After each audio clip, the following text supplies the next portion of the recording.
वारे जाऊं संत के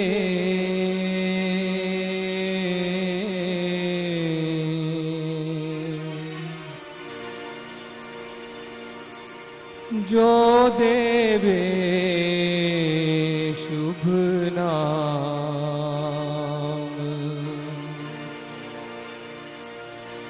बाह पकड़ सुस्थिर करे,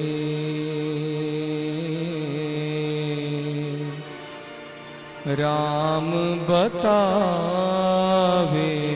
धाम। पकड़ शरण अब राम की,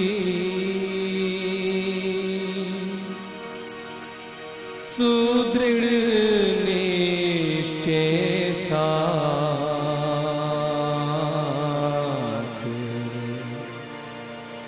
तज कर चिंता में फिरूं, पाकर तननाथ।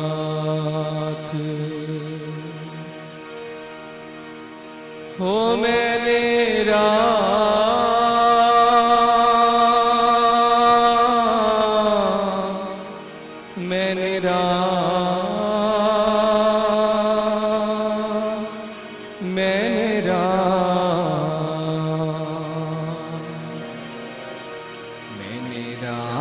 नाम धन पाया, मेरे जीवन में रस आया, मेरे सतगुरु कृपा की,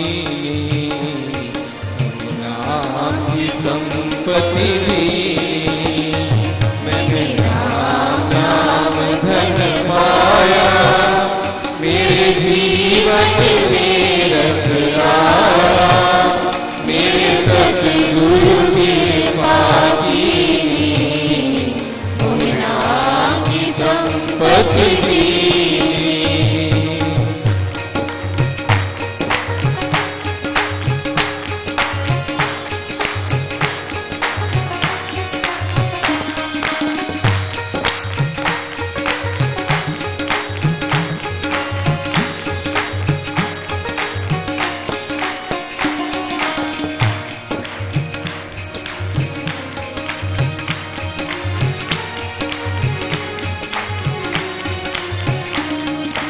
नाम है जिसका मधुर प्यारा, मन की तप्त बुझावे हो।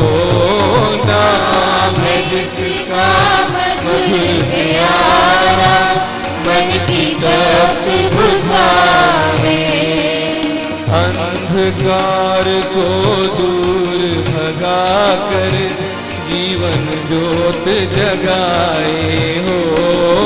अंधकार को दूर भगाकर जीवन ज्योत जगाए, मेरे सतगुरु ने दर्शाया, मैं तब ही दर्शन पाया, मेरे सतगुरु कृपा की, नाम की संपत्ति दी। मैंने राम नाम धन पाया, मेरे जीवन में रस आया, मेरे सतगुरु कृपा की, नाम की संपत्ति दी।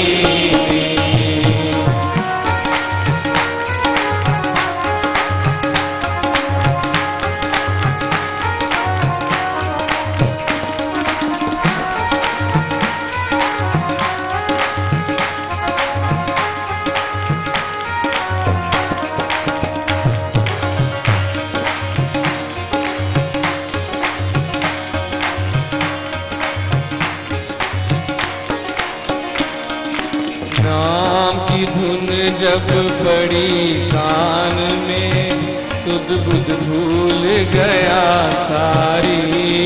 नाम की धुन जब पड़ी कान में, सुध बुध भूल गया सारी। राम ही राम गूंजे मन में, राम की खिल गई फुलवारी। राम ही राम गूंजे मन में, राम की खिल गई फुलवारी। मेरे बाबा ने समझाया, मेरे भीतर नाद बजाया, मेरे सतगुरु की पाती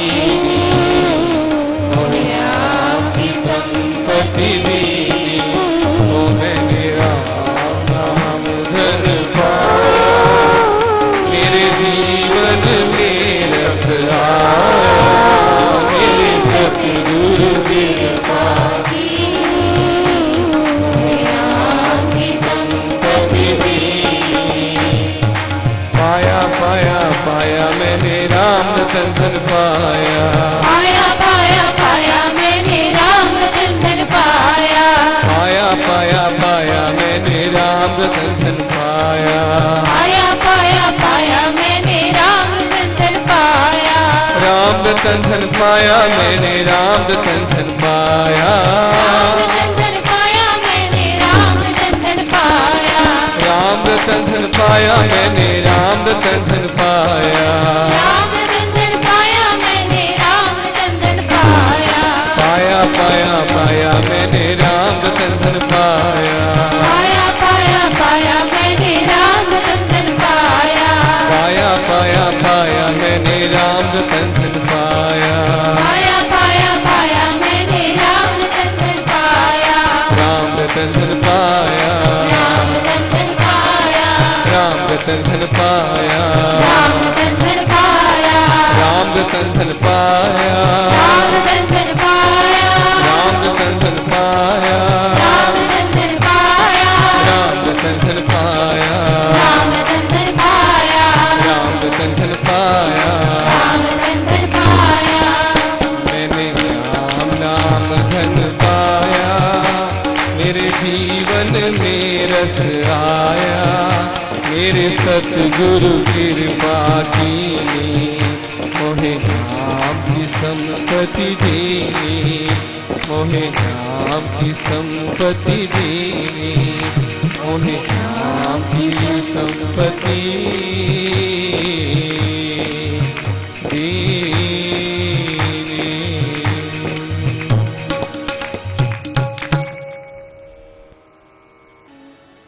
ज्योतिर्मय जगदीशे तेजो में अपार, परम पुरुष पावन परम तुझको है नमस्कार। सत्य ज्ञान आनंद के परम धाम श्री राम, पुलकथो मेरा तुझे हो बे बहु प्रणाम। मुझे भरोसा राम तो दे अपना अनमोल, रहूं मस्त चिंत में कभी ना जाऊं डोल। गुरु जी को करिए वंदना भाव से बारंबार, नाम सुनो का से किया किसने भव से पार। जे ना तू फड़दा साडी बाह असा रुल जाना सी, सानू किते ना मिलती था असा रुल जाना सी। कभी एकांत में बैठ करके विचार करना है, चिंतन करना है, सोचना है, आपको ये सत्य लगेगा। जीवन क्या था, क्या व्यवहार था, क्या स्वभाव था, क्या कुसंगति थी, मगर आज मालिक की रहमत, गुरु महाराज का आशीर्वाद मिला, आज सत्संगति मिली है। तो इसलिए अपने भाग्य की सराहना करनी चाहिए। अहो मैं राम नाम धन पाया, मेरे जीवन में रस आया। ये अपने भाग्य की बात है। क्यों भाग्य की बात है? महापुरुष का संग सुहाना, पुण्य कर्म परिणाम बखाना। पुण्य कर्म जब जागृत होते हैं, संत अच्छे लगते हैं, सत्संग अच्छा लगता है। कृपा प्राप्त करने का भी एक ढंग होता है। दुर्योधन और अर्जुन दोनों प्रभु से कृपा प्राप्त करने के लिए गए। दुर्योधन पहले पहुंचे, देखा प्रभु विश्राम कर रहे हैं, सराहने बैठ गए। अर्जुन बाद में गए, देखा प्रभु विश्राम कर रहे हैं, चरणों में बैठ गए। प्रभु जब उठे तो उन्होंने अर्जुन को देखा, पूछा, क्यों अर्जुन कैसे आए हो? अर्जुन कहने लगे कि प्रभु अब युद्ध निश्चित है, मैं आपकी सहायता प्राप्त करने के लिए आया हूं, आपकी कृपा प्राप्त करने के लिए आया हूं। इतनी बात हो रही थी, दुर्योधन बीच में बोल उठे, कहने लगे प्रभु मैं भी इसी उद्देश्य से आया हूं। दोनों की बात सुनी प्रभु ने, तो प्रभु कहने लगे कि मेरे दोनों प्रिय हो, दुर्योधन और अर्जुन दोनों। जो मेरे पास है मैं उसको आधा आधा कर देता हूं, आधा एक ले जाए और दूसरा भाग दूसरा ले जाए। एक भाग में क्या है? मेरी सेना, मेरे अस्त्र शस्त्र, रथ, हाथी, घोड़े, ये एक में है। दूसरे में मैं अकेला और निहत्था, मैं शस्त्र नहीं चलाऊंगा। अब दोनों में से एक ले लो, मगर पहले अधिकार अर्जुन का है मांगने का। दुर्योधन मन ही मन सोच रहे हैं प्रभु पक्षपाती हैं, पक्षपात कर रहे हैं। ये अर्जुन को पहला कह दिया लेने के लिए, ये सेना ले जावेगा, अस्त्र शस्त्र ले जावेगा, घोड़े रथ ले जावेगा, तो मैं इस निहत्थे को क्या करूंगा? ये शस्त्र नहीं उठाएगा, ये तो मेरे ऊपर बोझ है। ये मन ही मन चिंतन चल रहा है। मगर अर्जुन विवेकी थे, तो क्या कहा कि प्रभु मेरे को अस्त्र शस्त्र नहीं चाहिए, धन दौलत नहीं चाहिए, रथ घोड़े नहीं चाहिए, मेरे को तो आप चाहिए, आपकी कृपा चाहिए। मन ही मन प्रसन्न हो गया दुर्योधन, तो कैसा मूर्ख है, मिला था चांस इसको, ये हार गया। ये थी अज्ञानता, ये थी नासमझी। मन ही मन खुश हो रहा था, अब मेरी विजय निश्चित है। मगर अर्जुन ने एक ही बात कही कि प्रभु मेरे को आपकी कृपा, आपकी रहमत चाहिए। अब जानते हो परिणाम क्या है? प्रभु ने शस्त्र नहीं उठाया, सारथी बने, और विजय किसकी हुई? अर्जुन की हुई। क्या कारण? उसने अपनी बांह पकड़ा दी थी किनको? प्रभु को। बांह पकड़ी नहीं थी, पकड़वाई थी। आपकी कृपा, आपका आशीष मेरे को चाहिए। तो इसलिए ये जानना है, समझना है मांगने का ढंग क्या है। जब तक विनीतता नहीं आवेगी, जब तक नम्रता नहीं आवेगी, तब तक प्राप्ति नहीं हो सकती है। जब तक अहंकार, अहम भाव रहेगा, वह लक्ष्य नहीं मिल सकता है। अब जीवन है, इसमें सुख भी है, दुख भी है, अपने भी हैं, पराये भी हैं। नित्य देखते हैं, कहीं खुशहाली है, कहीं बर्बादी है। एक प्रार्थना कर रहा है मालिक से आज बरसात हो जाए, दूसरा प्रार्थना कर रहा है कि प्रभु आज शादी है, बरसात ना होवे। किसान प्रार्थना कर रहा है कि मेरी फसल के लिए जरूरत है, और जिसके घर में शादी है वह कहता है आज नहीं, बरसात होनी चाहिए। अब मालिक ने तो देखना है कब, कैसे, किस समय करना है, वह जानता है। कहीं कहीं अमीरी देखते हैं, कहीं गरीबी देखते हैं, कहीं कहीं अन्न के भंडार भरे हुए हैं, कहीं एक एक दाने के लिए तरस रहा है। कहीं इतनी अमीरी है कि दौलत संभाल के लेने के लिए तिजोरियां नहीं है, इतनी दौलत है। और कहीं ऐसा भी देखा है कि एक रुपए के लिए व्यक्ति तरस रहा है। कहीं कपड़ों के बस्तर भरे पड़े हैं, अलमारियां भरी पड़ी हैं, पहनने के लिए समय नहीं है, और कहीं तन ढकने के लिए कपड़ा नहीं है, वस्त्र नहीं है। अब ये कैसी लीला, कैसी रचना है। कभी कभी मन में विचार आता है कि परमेश्वर पक्षपाती है, किसी को ज्यादा देता है, किसी को कम देता है।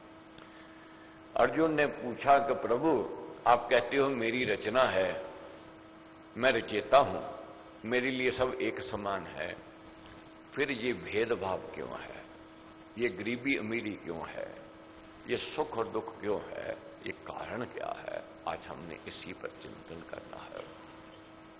कैसे है?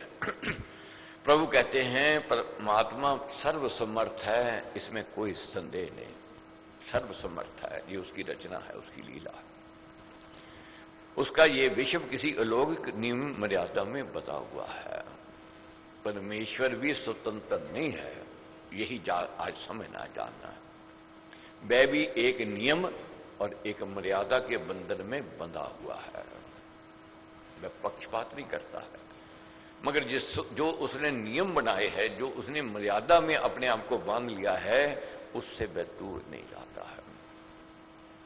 उसी नियत नियम को स्वभाव, नीति, सृष्टिक्रम और ईश्वर नियम आदि नामों से पंडित पुकारा करते हैं। इस पर भगवान ने कहा, जगत का प्रभु मनुष्य में कर्तापन नहीं रचता है, ना ही उसमें कर्मों की ही रचना करता है, ना ही कर्म फलों के संयोग को रच देता है। ये सब स्वभाव करता रहता है। अब पूछा अर्जुन ने कि प्रभु आप पाप पुण्य की बात कर रहे हो, पाप क्या है, पुण्य क्या है, इसमें हमें क्या लेना देना? आपने आंखें दी, आंखें देख रही हैं, कान दिए, कान सुन रहे हैं, वाणी दी, वाणी बोल रही है, हाथ पैर दिए, ये चल काम कर रहे हैं। तो आपने दिया और ये काम आपके कारण कर रहे हैं, तो फिर इसमें पाप पुण्य कैसा? नहीं दिखाना था आंखें नहीं देते, नहीं बुलवाना था वाणी नहीं देते, नहीं सुनवाना था कान नहीं देते, गलत काम नहीं करवाना था हाथ नहीं देते। तो आपने दिया, हमने देखा, अच्छा भी बुरा भी, सुना भी अच्छा भी बुरा भी, और बोला भी अच्छा भी बुरा भी। इसमें हमारा क्या दोष? वाणी आपकी, कान आपके, आंखें आपके, ये शरीर आपका, तो फिर हमारा क्या दोष है? हमें को दुख मिलता है, हमें को ये विपदाओं अड़चनों से निकलना पड़ता है। अब प्रभु क्या कहते हैं कि हे अर्जुन, निस्संदेह ये शक्तियां मैंने दी हैं, मगर साथ में मैंने स्वतंत्रता भी दी है। मैं किसी को विवश नहीं करता कि तू ये कर या ये ना कर, ये देख या ये ना देख, ये सुन या ये ना सुन। स्वतंत्रता मैंने दी है। अगर स्वतंत्रता ना दी हो तो उत्तरदायित्व तो मेरा बनता है। अब ये माइक है, माइक में हम अच्छे शब्दों का प्रयोग कर रहे हैं, महापुरुषों के दिए उपदेशों का व्याख्यान कर रहे हैं, तो आगे ये ब्रॉडकास्ट कर रहा है, तो इसको तो पुण्य मिलना चाहिए। ये तो बहुत बड़ा भाग्य है। नहीं, ना तो इसको पुण्य मिला, ना इसको पाप मिला। यही माइक वाला दूसरी जगह ले जावेगा, माइक लगावेगा, वहां अश्लील गाने गावेंगे, अश्लील बातें कहेंगे, ये ब्रॉडकास्ट करना शुरू कर देगा। ये काष्ठ पत्थर के समान है, इसमें चेतन नहीं है, इसमें स्वतंत्रता नहीं है।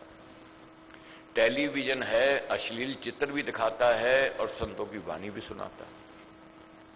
संत वाणी सुनाता है तो वह पुण्यकर्मी हुआ, अश्लील चित्र दिखाता है जो तो पापकर्मी हुआ। ना वह पाप को प्राप्त करे, ना पुण्य को प्राप्त करे। क्यों? उसको स्वतंत्रता नहीं है, वह पत्थर के समान है।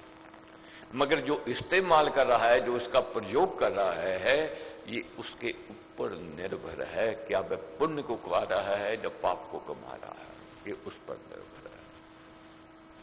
तो इसलिए जानना है, समझना है कि मालिक ने शक्तियां दी, इसमें कोई संदेह नहीं। क्या उसका हम सदुपयोग कर रहे हैं या दुरुपयोग कर रहे हैं? सदुपयोग कर रहे हैं तो उसका फल मीठा, अगर दुरुपयोग कर रहे हैं तो उसका फल कड़वा है। ये मिलेगा ही मिलेगा। कैसे समझाते हैं? यदि प्रत्येक देहदारी में अपनी स्वतंत्र इच्छा ना हो और उसमें कर्तापन भगवान उत्पन्न कर दे, कर्म भी ईश्वर ही उसमें रच देवे, अथवा बिना कुछ कर्म की इष्ट अनिष्ट कर्म फलों का संयोग भी जोड़ दे, तो जहां उत्तरदायित्व ईश्वर का ही हुआ, वहां उत्तरदायित्व ईश्वर का होता है। अगर उसमें वह कर्म भी जोड़ दे, मगर कर्म में हमें स्वतंत्रता दी है। प्रभु कहते हैं मैंने स्वतंत्रता दी है। अब जानना है, समझना है कि जैसे एक पिता ने अपने पुत्र को 5 लाख दिए, जाओ कमाई करो, दूसरे पुत्र को 5 दिए, उसको भी कहा जाओ कमाई करो। तीसरे को कहा जाओ 5 ले लो, कमाई करो। अब तीनों का व्यवहार स्वभाव अपना अपना है। एक ने 5 लिए, जुए में लगाए, मैं खाने में लगाए, गलत कामों में लगा दिए, 5 के 5 बर्बाद कर दिए, खाली हो गया। दूसरे को 5 दिए, उसके 5 के 50 बना लिए। अब तीसरे ने मेहनत तो बहुत की, यत्न प्रयत्न तो बहुत किया, कोशिश तो बहुत की, गलत काम नहीं किया, मगर 5 के 5 डूब गए, घाटे में डूब गए। अब तीनों की स्थिति मां बाप के मन में कैसी है, आप देखो। पहला मां बाप के पास फिर जाता है कि मेरे को और दो, मां बाप कहते नहीं देंगे। क्यों नहीं देंगे? 5 दिए तूने बर्बाद कर दिया। अब दूसरे से प्रसन्न है, तूने 5 के 50 बना लिए, उसके शाबाशी दे रहे हैं, आशीष दे रहे हैं। मन के मां बाप की निगाह में उसके प्रति भाव कुछ और है। अब तीसरा है, तीसरे ने मेहनत तो बहुत की, कमाई नहीं हुई, नुकसान हो गया, मन उदास है, निराश है। मां बाप क्या कहते हैं? उदास मत हो, मन मत छोड़ो, हिम्मत नहीं छोड़ो, ये लो 5 और ले लो, मेहनत करो, यत्न करो। तो मां बाप उनको फिर देते हैं। अगर पहले वाला औलाद ना देवे, उसको तो 5 और दे दिया आपने, मैंने मांगे आपने दिए नहीं, तो क्या कहेंगे मां बाप? मैंने पैसा बर्बाद नहीं करना, मैंने ये जुए में नहीं लगाना है, मैंने ये पैसा मैं खाने में नहीं लगाना है, मैंने ये पैसा बुरे कामों में नहीं लगाना है। उसने वो बोलेगा 5 क्यों उसने डुबो दिए? उसने भी तो डुबोए, क्या उत्तर मिलेगा? उसने कुसंग में नहीं डुबोए, बुरे कामों में नहीं डुबोए। चलता है, गिरता भी है व्यक्ति, काम करेगा, घाटा भी पड़ेगा, नुकसान भी होगा, मगर फिर मेहनत करेगा, प्रयत्न करेगा, कोशिश करेगा, कामयाब भी हो जाएगा। तो हमने ये इन दिनों चालीसा के यज्ञ में अपने आप को टटोलना है, कहां हमारी त्रुटि है, कहां हमारी कमी है। क्या हमारे कर्म ऐसे तो नहीं जिससे ये आज पाप कर्मों का फल दुख मिल रहा है, कष्ट मिल रहा है, विपदाएं अड़चने आ रही हैं? अगर है तो इसको निकाल लें। कभी कभी अपने दोष पता नहीं चलते हैं, कभी कभी क्या अक्सर होता है, अपनी त्रुटि, अपनी कमी अपने को पता नहीं लगती है। मगर आप देखते हैं, जब हम सुबह उठते हैं, तैयार होते हैं, तो आगे सीधे दर्पण के आगे जाते हैं, दर्पण में जाकर देखते हैं हम कैसे लगे। हर एक प्राणी देखता है, जहां कोई कमी होती है उसको दूर करता है, ठीक करता है। कभी कभी ऐसा भी होता है कि हमें अच्छा लगता है, मगर वह जग को अच्छा नहीं लगता, बहुत बार होता है।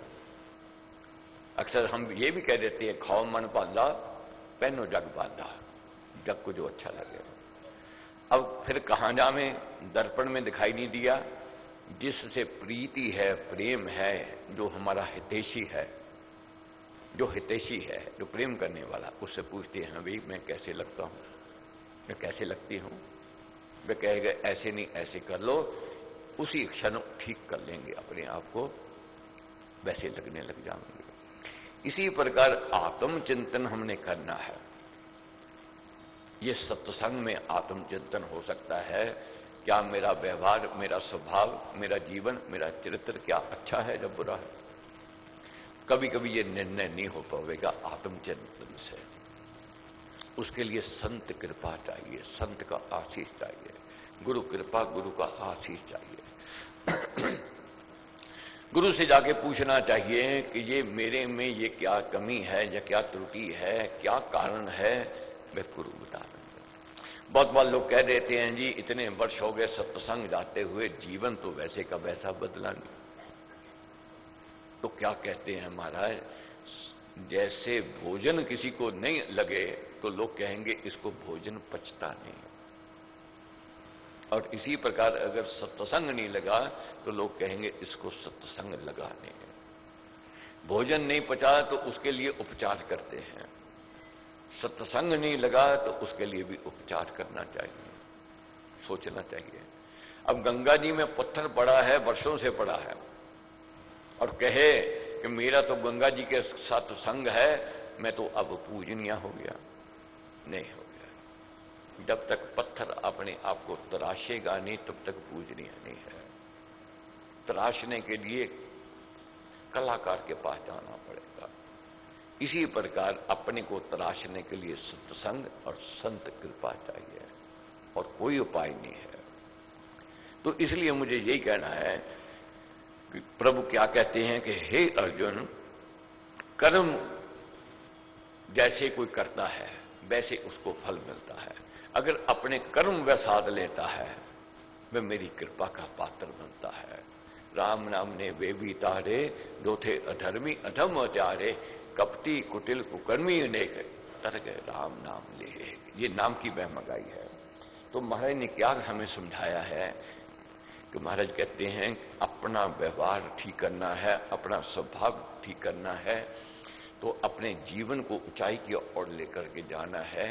उसके लिए सदा यही मांगो कि परमेश्वर मेरे हाथों से दान करवाओ, मेरे हाथों से यज्ञ करवाओ, मेरे हाथों से सेवा करवाओ। अब दान हम किसको समझते हैं? केवल दान द्रव्य दान नहीं है, ज्ञान दान भी श्रेष्ठ दानों में से एक दान माना गया है, बहुत उत्तम दान माना गया है ज्ञान दान।